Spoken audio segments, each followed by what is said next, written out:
تشبیه معکوسه ده د مبالغې دپاره. اصل خو داسې پکار ده اصوم فی الشتاء کالغنیمة البارده، خو دلته الغنیمة البارده تو اصوم فی الشتاء ویلې. دا د ژمي روژه نه ده لکه سوړ غنیمت. سوړ غنیمت څه معنی؟ دا د غنیمت ګټه خو په سترګو لیدی کېږي، د کافر نه یې مالونه ولیده.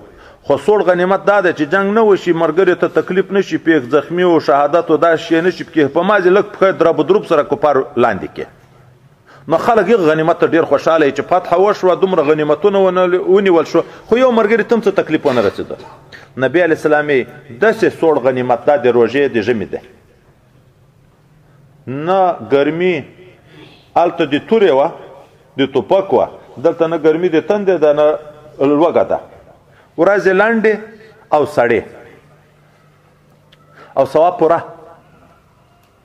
ثواب پوره، خو د روژې ثواب خدای پاک ورکوي. داسې خو نه ده چې د نیمې ورځې روژه چې دا ورځې لنډې دي نو ثواب یې کم ده. د پوره روژې موږ او تاسو ته سیزنونه نبي علیه السلام بیانوي. ګورئ الله تعالی یې راته بیانوي چې د یوې شپې د لیلة القدر دومره ثواب ده لکه د زرو میاشتو.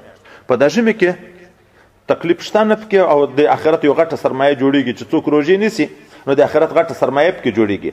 دا غنیمت عبارت ده، دا معنی بې تکلیفه ګټه، بې تکلیفه ګټه، سوړ جنګ بې تکلیفه ګټه ده چې سړی روژه پکې نیسي ثواب یې شته او تکلیف یې کم.